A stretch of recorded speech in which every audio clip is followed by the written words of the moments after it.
Always wanted to do cartoony animation? In this video, I'll show you step by step how to bring a Tom and Jerry gag to life using a Tom rig. Along the way, we'll explore the 12 principles of animation and really push them with industry techniques to create something fun and memorable. Hello everyone, welcome to a Cartoony Animation Maya demo that I'll be doing. For this Cartoony Animation demo, I wanted to change things up and do something quite fun, squashy, stretchy, cartoony with like very playful timing. What better than to use Tom and Jerry as an example for that? I found a Thomas rig, and let me just give some credit to the actual rigger for this rig first. So it's done by Artem Dubyna. Hopefully I'm not butchering that name. So you can use this link here. I'll put it into the description. I haven't used this rig before, but let's see what happens. Just very quickly, I want to show you guys what I had in mind. So for this specific demo, rather than me just doing some sketches or referencing me and pushing that, I wanted to stay really true to the Tom and Jerry style. So over here, I already have my scene set up, but I'll just play it for you guys so you can see what I'm going to be animating. So Jerry is, Jerry gets scared all of a sudden because Thomas is being thrown. I think there's a dog inside, so so at the moment Jerry's outside. Thomas is fighting with the dog, and the dog throws him outside. And Jerry here sees Thomas coming. He ducks down. She ducks down. Then Thomas comes across, he hits this pillar, bang. So what I'm going to be doing is I'm going to be having the cat fly across the screen, bang, hit this part of the house, that pillar that holds the top part, and shake a little bit, and then boing, drop down. So let's do frame 16. So we'll give a few frames for, we don't want to have the first frame with the cat coming in straight away. So, okay, let's get started. And yeah, hopefully you guys enjoy this. I haven't done a cartoony shot for a little while, so I've got my scene set up so I don't have to do all the fixing the cameras, putting the pillars, and all that kind of stuff. So we're straight into animating. All right, cool. So that's going to be my camera shot. So as you can see, this is one pose. It's so cool because you get away with so much more in 2D animation. You could just hold one pose, boom, and then you'll hit another pose and you'll stay in that pose shaking, and then you'll drop. So, okay, first of all, I want to get my axis pointing in the direction of where Tom is coming from. So, okay, backwards, forwards, backwards. Okay. So when he's flying across the scene, you know what? I want to keep everything in IK. So usually I never put the feet in FK because you're always landing. But if you're flying across the scene, you don't want to keep pulling the legs back. Let me see if there's a controller to put the feet into local space, meaning they're IK, but when I move the body, they move together. So let's see if we have that option. This is the first time I'm using this rig, so go easy on me, guys.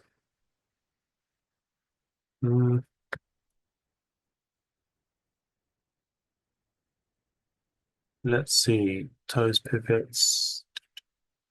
No, it's not there. Please be there. So important to have these things. Okay, here we go. FK, IK controls. That.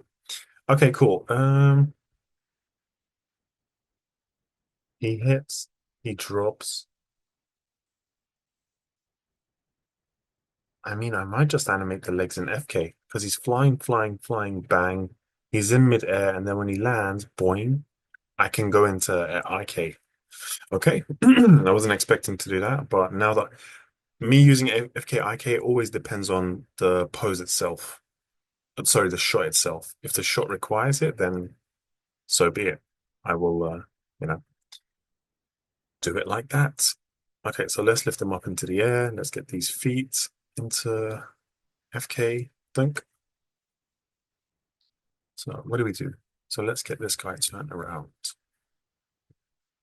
You need to be facing this way, Thomas. And I would say, so cool. Look, let me make this a bit more bigger so I can see that pose. There we go. So cool. I'm just going to say it's so cool because it is.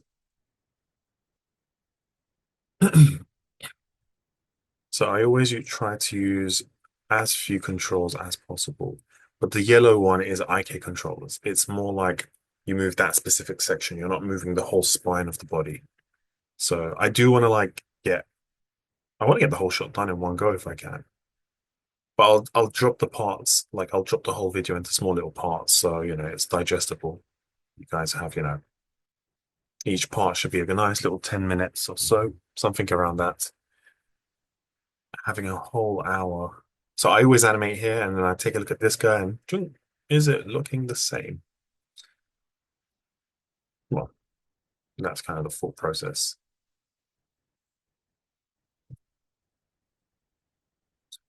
There might be a bit of sculpting going on. What I mean by that is just trying to get this back arched like that.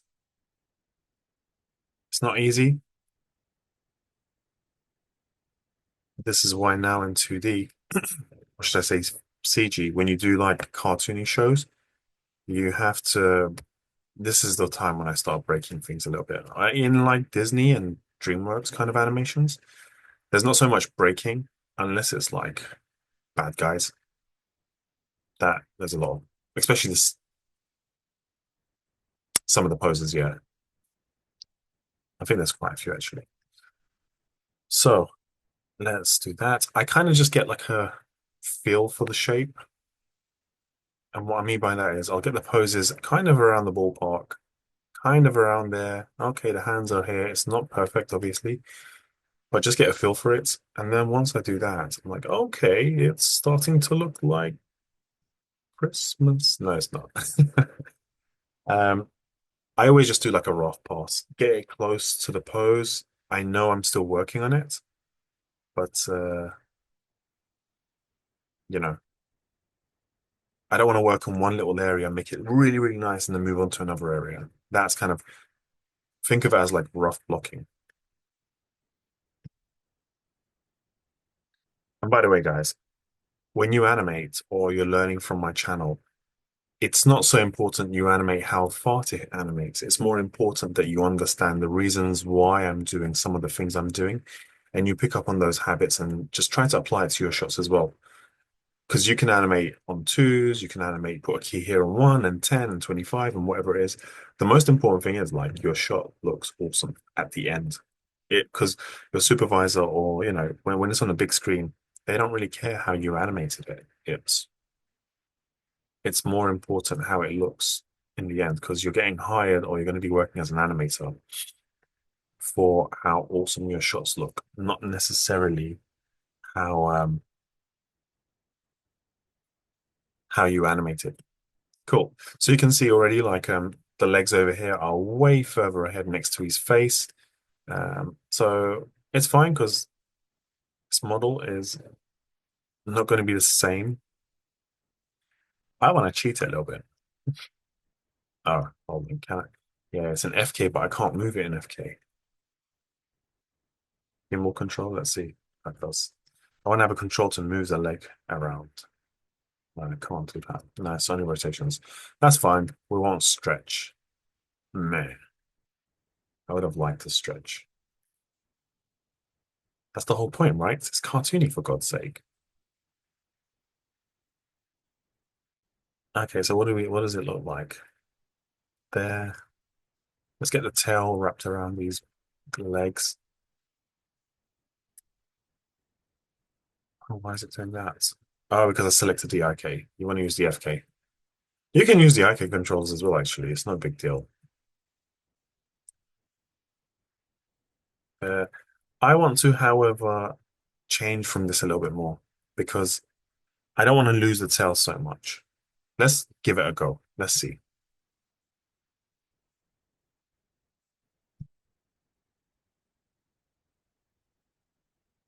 And let me just save this.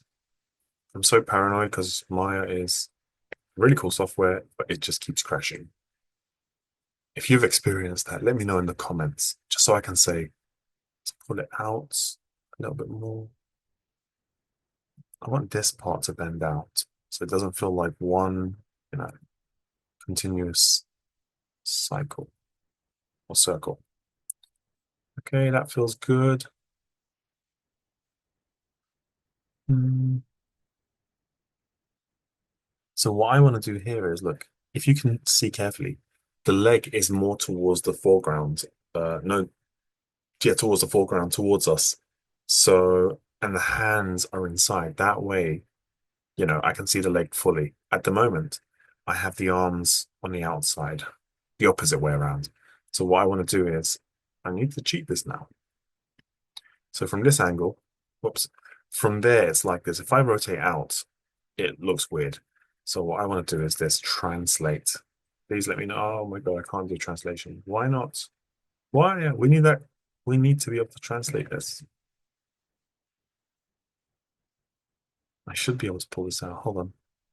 Can I do? Oh, here we go. Awesome. See, see when I'm moving it out from here, it looks completely broken. But from here, I've still got the same shape. Our audience is going to see this. When I move it, it does look a little bit broken from here because it's too much.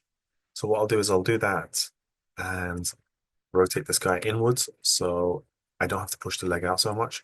The whole point is to have the leg in front of the hands so we get a better silhouette basically. Okay, see if I can pull the hands forward. No.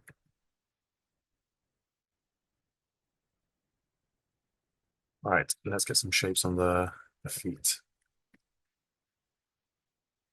Is that it? Is that all I can do? No, we need more controllers. I will message the rigger. No, no, I won't. But it'll be nice to get some more controllers here. That's not enough. Is that it? Oh my God, I would have loved to get something more here. Like what I had in mind is this. Well, I mean, you can see that, right? Because it's over here already. Look, this is what I was thinking. Look at those nice shapes. It's a very nice C shape, and that's what I'm getting. Unless I need to check I would have loved to do something like this around here. And even the hands, look at that. Whoosh. The hands are all weird. The hands are here. I want to really push those hands out like this. Um, yeah, let's see. Let's see. It might just be the rig that's limited. It might just be that I don't know where the controls for those are. Yeah, look, I'm trying to pull forward. It's not doing it. Nope. You should still be able to have some control over the FK, even if you're, bending. Let's try this. Oh, gimbal control. Let's see. I get excited when I find new controls. Like it's gonna maybe do what I want it to do. No, that's a bit of a shame. And like I want to follow this curve and then the head to be dipping down. So it's like this. He would have his eyes closed, I think. Let me save and go a couple of frames forward. Yeah, so he would have his eyes closed and bang. Or would he? Let's see what he's doing with his eyes. Yeah, it's closed. It's all closed, closed, closed. Yeah, okay. Let's close his eyes. Poor Thomas. He's always getting thrown around. It's not fair, is it? Okay, nope, that's not it. Where's the eyelids? Base brow control. No. Hmm. This is the thing when you first get a rig for the first time, you're kind of just figuring things out. Where are the controllers? Pupil, iris, no. No.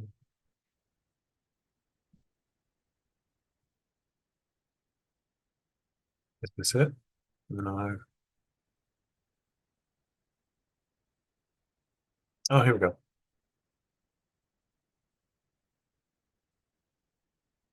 I think this is the one where we used to close the eyelids. There should be a blink controller. I'm not sure if it's not been added by the rigger.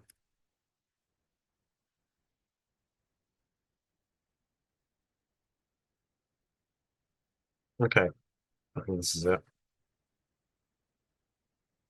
Sometimes you have to do what you can with the rig you have. So let's close his eyes because he's super scared.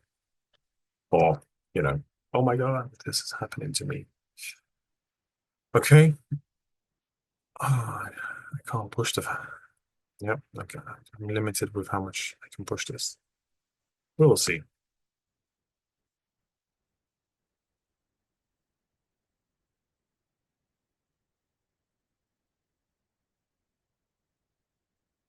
I don't want it going through his face.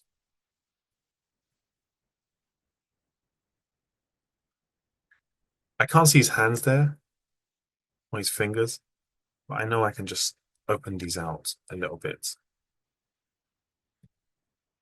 Because, you know, if you're flying off, you'd be doing something like this.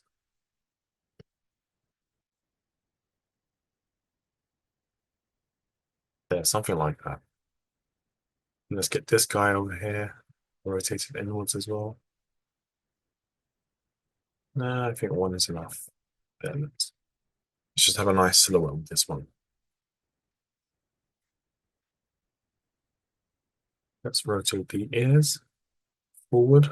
Like he's coming from screen right to left, so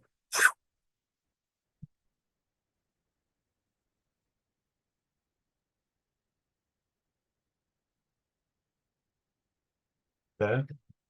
And I would assume if he's flying it, let's see. Let's try to find a frame where we can actually see his face before he hits. And that's probably going to be the same pose throughout.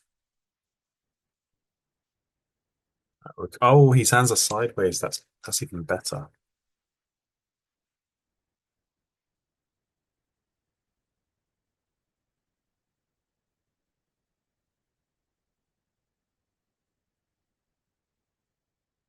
So the aim of this, guys, is not to like just copy the reference. So even when you do your own performances, you're not just copying the reference. You're taking the poses and the performance and you're pushing and you're adjusting the timing and spacing and applying those animation principles. Because if we just copied the reference, it will be motion capture. So for example, for this animation test or like animation tutorial demo that I'm doing for you guys, I will just use the reference as as inspiration, and I'm obviously going to tweak things around. But for another time, I will just do something where I shoot my own reference, just me acting, and I show you guys how to push that. And on another occasion, I will just do sketches, I will do something like this. I will just do detailed sketches where, you know, character is here, blah, blah, blah. He's standing, he ducks, something's coming that way. And then he jumps up in joy. Yay. I'll obviously do it in much more detail. So I'll just show you different ways of doing cartoony animation. One inspiration from the actual 2D. And